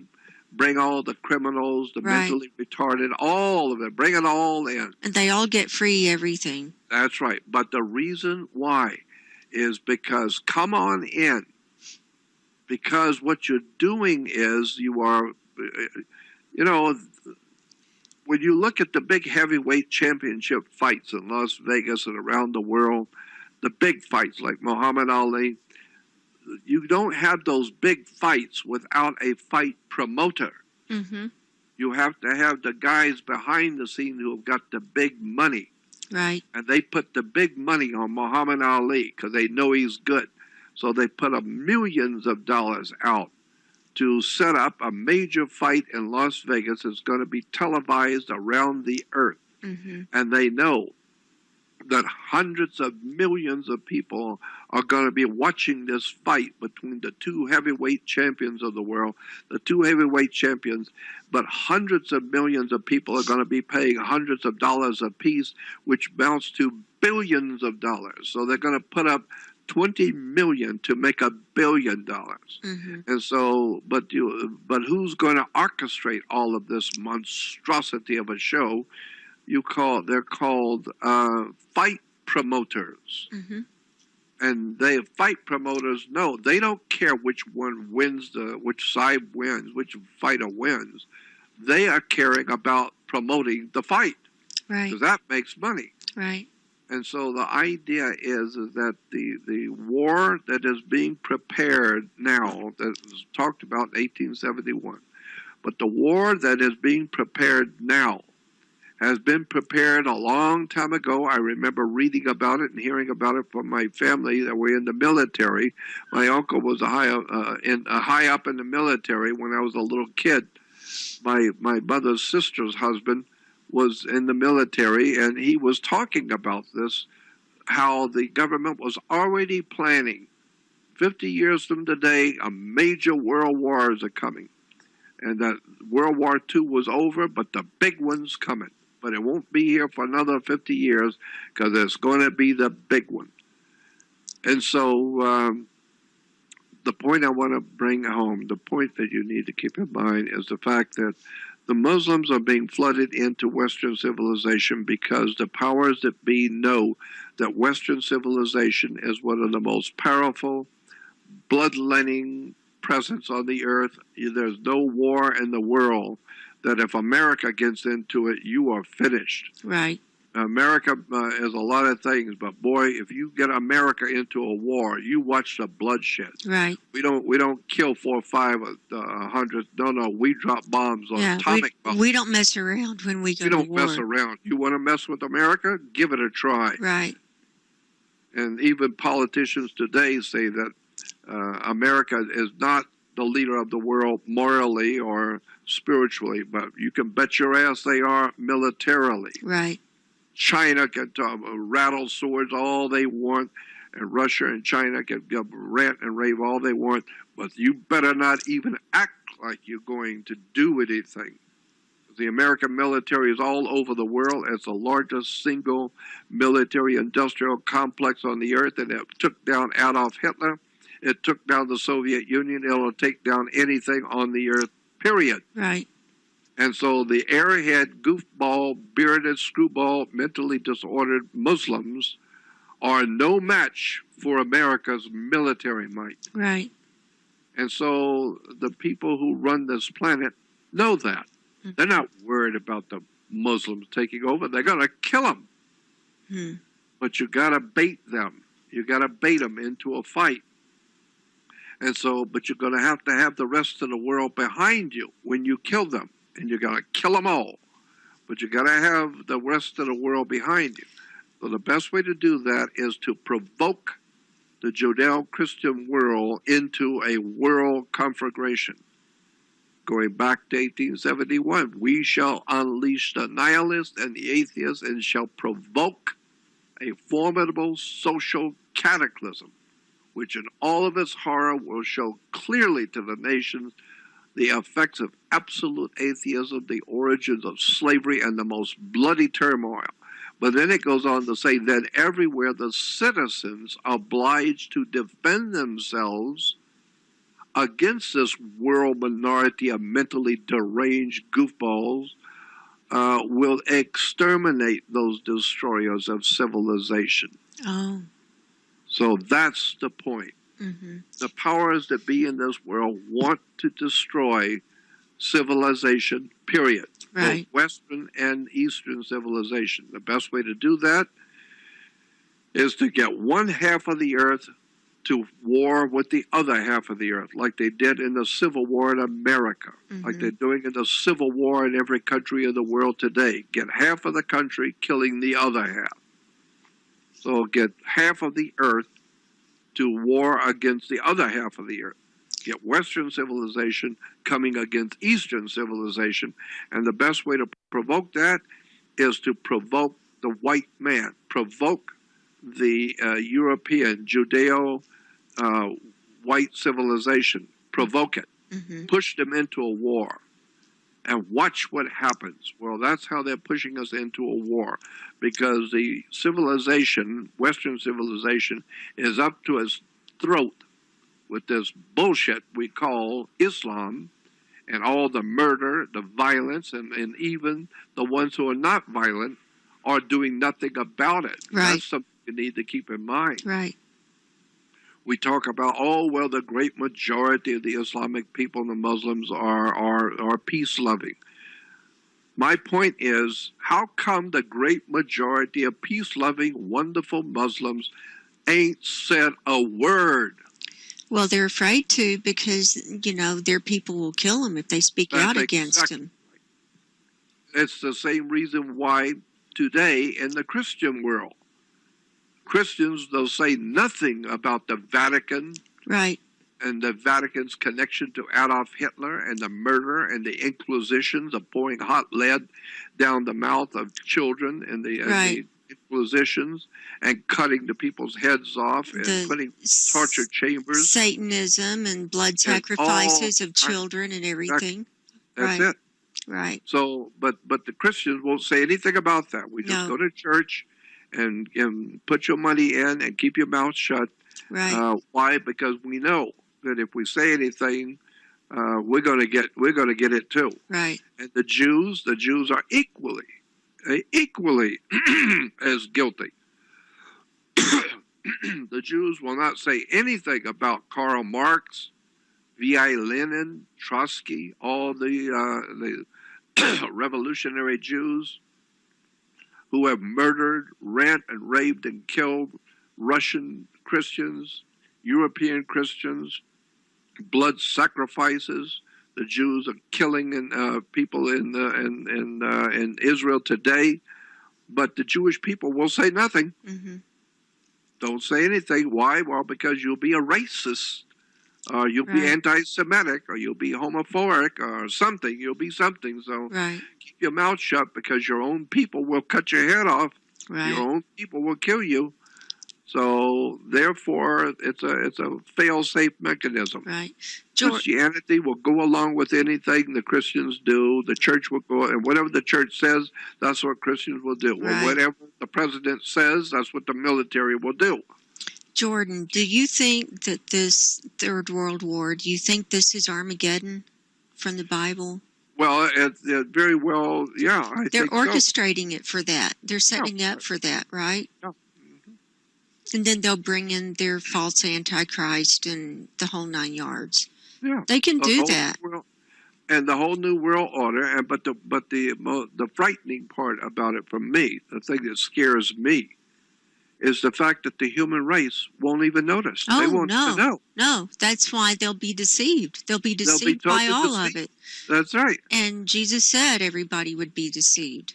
Well, there it is. So the whole world lies in the power of the wicked one. Well, and so the scripture talks about how in Luke, I think it is, where the devil takes Jesus to the pinnacle of the temple. That's a very important subject right there. A 2-hour discussion on that one subject of the pinnacle of the temple. But anyway, we're told that Jesus is taken to the pinnacle of the temple by Satan, the devil, and the devil says to Jesus, if you will bow down and do one act of worship to me, I will give you all the kingdoms of the world. Right. Well, first of all, what was the answer? Does Jesus say, oh, no, you're just full of crap, you don't own the nations of the world? No. He just said, no, I'm not about to do that. Right. Well, then that means that when Satan says to Jesus, I'll give you all the kingdoms of the world, he said that because he's got all the kingdoms of the world. Right. And all the kingdoms of the world, it doesn't say in the Bible, I've read it many times, it doesn't say, Satan said, I will give you all the kingdoms of the world except, of course, America, because I don't have that one. Right. I'll give you all the kingdoms of the world except Great Britain. No. So that implies that Satan owns all the kingdoms of the world. Period. End of sentence. Gotcha. All of it. Good, bad, or ugly, all of it. The whole earth. The whole world is lying in the power of the wicked one. Well, what that actually means to me is that there is a presence in this world, a dark and evil presence that controls the whole world, period. And that's why the human race is destroying itself, and there's nothing you can do about it, because the people are in the clutches of a spiritual darkness that is killing the whole human race. It's called hypnotism. Right. The whole subject is hypnotism, to take the minds as mind control, hypnotism. I don't know. We could go on for days. But anyway, I think that the only salvation there is for individual people, individually, by yourself and on your own, decide you've had enough of this crap and drop out of the system of what Hollywood calls the as much as you can. Right. That's as much as you can. Change your beliefs, drop out. Start thinking for yourself. Don't have anything more to do with them. That's why the scripture has God say, get out of her, my people. It doesn't say get out of her, Buddhist, or get out of her, Hindu. No, in the Bible it says, get out of her, my people. I don't give a damn about the rest of you, but get out of her, my people. If you don't want to share with her. Well, what are you talking about, my people? Well, if it's in the Christian Bible, Jewish and Christian Bible, then my people would logically be Christians and Jews. So God is saying to Christians and Jews, get out of her, my people. Right. If you don't want to share with her and what's coming. Right. Well, the Christians have no idea what that means. They've never heard anything like that, so they don't know. All they know is they're voting for Bush, and he's going to save us, or Obama, Marxist-Leninist, Soviet communist Obama is going to save us. Muslim. And so Marxist-Leninism, communism never saved Russia. No. And hasn't saved China. China's three-quarters capitalism all over China. Chinese are interested in one thing and one thing only, and it ain't communism. China is interested in world rule, money, power, political power. That comes with money, buying and selling countries and buying and selling products and food. They don't give a damn about this nonsense about Marx. Marx was a goofy, drug-running, goofy ass, and he wasn't even the author of the Das Kapital anyway. It was the League of Just Men. So anyway, the bottom line is that the whole world is being led into a world conflagration, and there's nothing we can do about it because 99% of the people of the earth collectively have got an IQ of 40. Right. Period. And that's why the Bible has Jesus saying they look with their eyes, but they do not see. Right. They listen with their ears, but they do not hear. Right. And with their heart, they do not get the sense of it. Right. And that's true today. With the heart, the whole Muslim world does not get the sense of what they're doing. Right.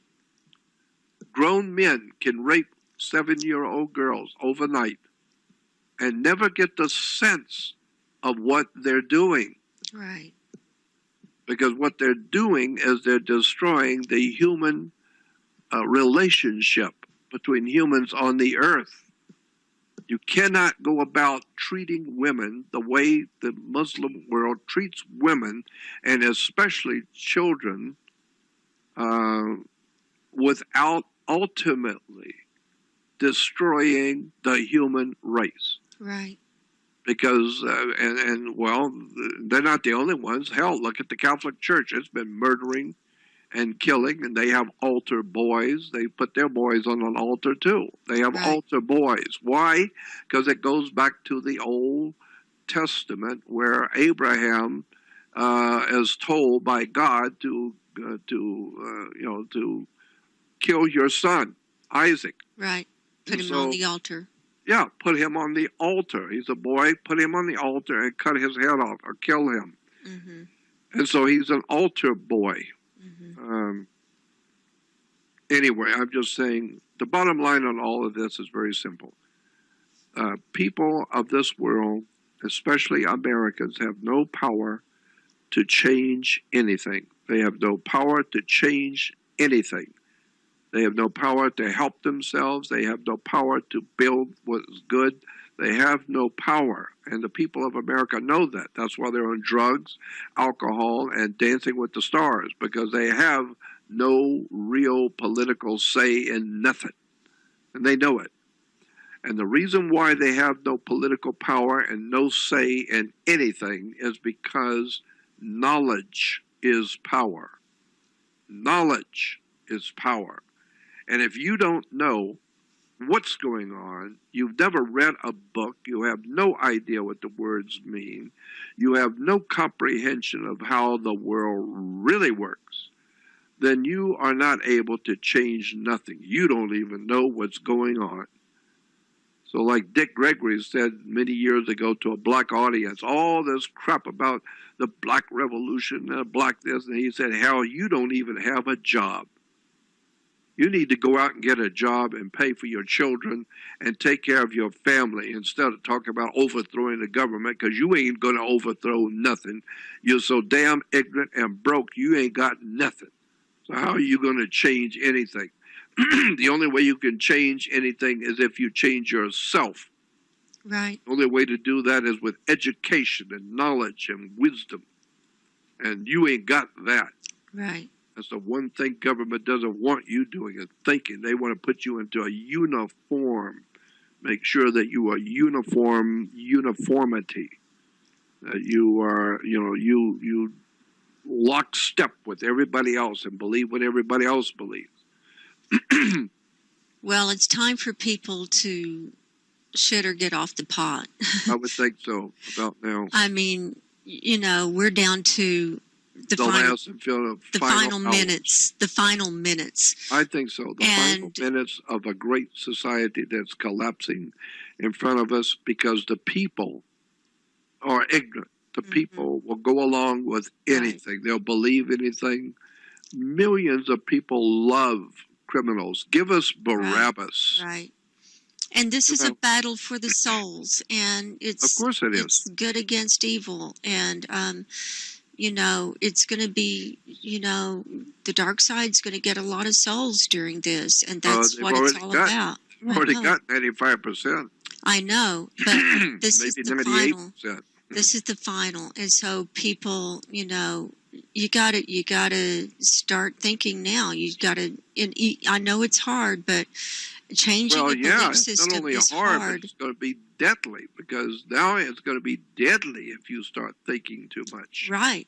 Because it'll be against the law to do anything against what they preach and what they want to do. It's against the law. You'll go to prison if you don't buy into it now. And so I think the biggest, most disgusting of all of it is the Christian religion, the Christian church, not the religion, but the Christian church. Because the church has gone along with everything. Right. They go along with anything Caesar wants. So that even today in Christianity, you cannot be a minister in Christianity unless you get a degree. Right. From a university, and it has to be accredited.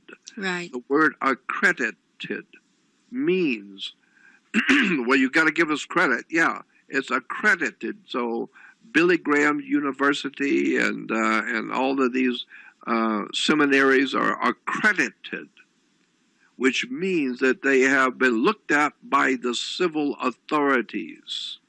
They've been looked at by Caesar. Tiberius Caesar of Rome has looked at your religious organization, and he sees that you have learned what to kiss and when, and he is now assured by the Internal Revenue that you will not be saying anything in that church that will disturb the Caesar and his government, and so he will give you permission to now have your church.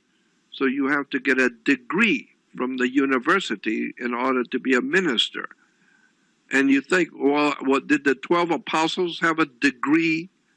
Did Jesus get a degree from the University of Jerusalem so he could be a teacher? No, they had on-the-job training. And so I look at all of this nonsense and the degrees and the Christian, and even Christian universities are called seminaries. Look at the word seminary. Go back to a dictionary, get an etymology dictionary. Look up the word seminary. Christians go to a seminary. It comes from the word semen. It comes from sex. Right. That's where it comes from. Seminary. Right. Seminal, meaning the human male fluid that impregnates the woman. Seminary. That's why you have so much child porn and all kinds of stuff going on, sex with boys in the church. It's seminary. The whole thing is sex. I don't know. It's just an incredible. Well, I mean, it's not just Christians. The Jewish religion is crammed filled with pornography and sex. And Islam, we don't even have to bring that up. Even imbeciles know that thing is filled with pornography and renting children. You can rent little girls, rent little boys. Right. And all over the Islamic world, it's well established in the Islamic Muslim world that boys are just as good of cases as the girls. Right. But you don't have to marry the boys. You can just rape them. Right. Well, so that's the world of religion, the three great religions of the world, all three, and, I don't know. I mean, there's so much to talk about. Why are there three major religions? Why three? Because Islam, Judaism, Christianity are called people of the book. And the book says in order to have a God, there has to be a triune God, Father, Right. Son, Holy Ghost. The Trinity. The Trinity. And so you have the three major religions all have a Trinity. Mm-hmm. Brahma, Vishnu, Shiva, Osiris, Isis, Horus, Father, Son, Holy Ghost, Jews, Abraham, Isaac, Jacob. And I asked a Jewish rabbi, a very highly ranking Jewish rabbi back in 1966, I said, was there an Abraham, Isaac, and Jacob? He said, I don't know. Was there a Brahma, Vishnu, Shiva? Was there an Osiris, Isis, Horus? I mean, is there a Father, Son, and Holy Ghost? I said, no, those are just philosophical, religious, terms, symbolic terms. Well, that's what Abraham, Isaac, and Jacob. There was no Abraham, Isaac, or Jacob. There was no Moses. There was no King Solomon or King David. There was no all the important people in the Bible never existed. That's what a top rabbi told me back in 1966. It's all a story. That's why the Bible in the Old Testament is called the greatest story ever told. Mm-hmm. It's not the greatest collection of historical facts ever written. Greatest story ever told. It's a story. There was no King Solomon. Never existed. There was no Jesus. There was no the church Jesus today never existed. The original bears no resemblance to the lunacy that the church falls all over themselves and dancing around the stage with their effeminate hairdos and their $60 million jets. Have no idea in the world what the original Christianity was really all about. Mm-hmm. And so, since there was no Abraham, Isaac, and Jacob, there was no King Solomon, there was none of that. It's an encoded story that the people look with their eyes but do not see. Right. But to know the truth will set you free. Right. And boy, once you understand what's really going on with religion and its connection to government, and government and religion's connections to organized crime and the entire human civilization on earth connected to demonism and devil worship. Once you open up your mind for the first time, and I always say, your mind is like a parachute. Don't work if it ain't open. Right. So, like I said, we could talk for hours. Well, let's wrap this up. We can continue this another time on more topics. I feel like we just gave our listeners a huge red pill today. Yeah, I know. I feel like taking the pill myself. Yeah. So let's wrap this up and let's have you tell people how they can contact you. Your website, it's not jordanmaxwell.com. No. That one was taken over. It's That's right. jordanmaxwellshow.com. Right. There are two websites out there on the web. One is called Jordán Maxwell. That's Jordan, Jordan, like the river. Mm-hmm. The Jordan. Maxwell, Maxwell, Jordán Maxwell. And there's a website out there called jordanmaxwell.com. Mm-hmm. Well, that was my old original back in 1999, 2000, when I established that website. I called it jordanmaxwell.com. Mm-hmm. Well, I needed a webmaster back in 2009, 2010. I needed a webmaster. So this young guy came in and said, "Oh, I just love what you're doing, Jordan. I'll help you." And I said, "Well, I need a webmaster." I'll take care of that for you. So I give him the codes to my website, the username and the password to my website, so he could be my webmaster. He immediately stole my website. He stole, put his name in as the new owner because he's got the codes, so he can do that. Right. So he put himself in as the new owner. He redirected my bank account. Oh. He redirected it to his personal bank account. Yeah, I've heard this story. Go ahead. Yeah, and he redirected my email. I know. It's so awful. That now any money is coming in for my products, for products and books and videos. He's making tons of money for almost 6 years now, and I can't do anything about it. Yeah. I can't do anything about it because I'm the one that gave him the codes to the website, so he's perfectly free to just steal everything an old man has worked for all his life, and nobody can do anything. Nobody. Courts can't do nothing. Nobody can do anything. Yeah. So I had to start a new website called Jordán Maxwell Show, SHOW. Very simple. Mm-hmm. So go to jordanmaxwellshow.com. That's my website. And stay way away from jordanmaxwell.com. That's a criminal who stole everything I own. So right, that's the wrong one. The right one is jordanmaxwellshow.com. Correct. People can find out how to contact you there. Mm-hmm. You also have your own private research society. Yep. I have a second website on my first research. On my first website was Jordán Maxwell Show, but on there you will see buttons that says Research Society, and it invites you to join it. It's only $30 for a lifetime subscription, and I only charge $30 for a lifetime because I have to pay my webmaster, and I live by myself on Social Security with nothing. Right. So I can't pay my webmaster. I can't pay to keep that going. So I just charge one-time fee, and it goes to my webmaster so he can keep it going. And I'm downloading or uploading, whatever you want to call it, all of my research documents, all the occult stuff that people have never heard, symbols, emblems, the religions, government, commerce, banking, how all of this dirty stuff really works.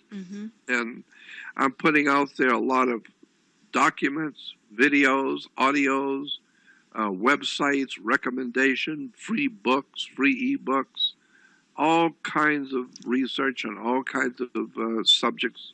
And I'm putting it all on a website I call Research Society. It's just a separate website in which I'm just uploading all of my work for people to see before I leave this world.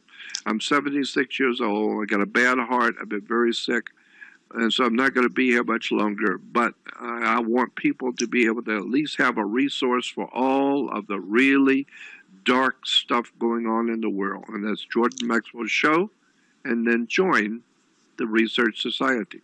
Yeah, and that's a bargain. That's a bargain. The $30 one-time donation, and it's all of your old shows and everything. Everything's up there. Everything. I've got all of my old research from years ago. That's great. All the new stuff, brand new stuff. Got it all. And you're also available for consultations if people need to consult with you. Lots of people email me and they want to talk with me. Well, of course, and I'm always tried. All my life, I've tried to make myself available. I'm the only one that does that.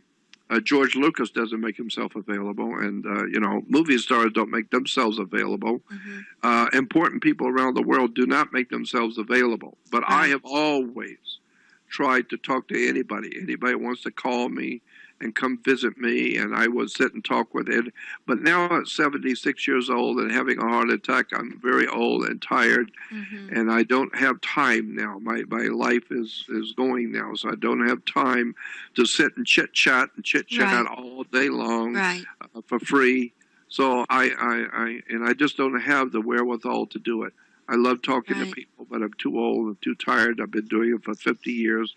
So now I say, if you want to talk to me, if you really want good advice, if you're going to prison for 30 years, you want some good advice, you're going to pay a good attorney who knows how to help you. If you have got a disease or your child is dying, you're going to have to pay a doctor a lot of money. You're going to, anything in this world, there's no free lunches. You got to pay if you want the good. And if you want to pay a few bucks, you can pay a little bit and get a little bit. If you want the best, it's going to cost more. So my point being is that if you want the knowledge that I have taken almost 55 years of my life, 24 hours a day, researching, studying all of the audio, videos, documents, books, links, go to my website, Jordán Maxwell Show, and join the Jordán Maxwell Research website. It's called Research Society. Again, Right. I want to thank you for having me on. Thank you, Jordan. I know we went long today, but I think this is important information, and you're such a light to the world, and I'm so honored to have spent this time with you, and I look forward to more conversations with you in the future. Oh, I'm sure we could do it. Yeah. Thank you again. Well, take care and have a good evening, and God bless. Bye-bye. Bye-bye.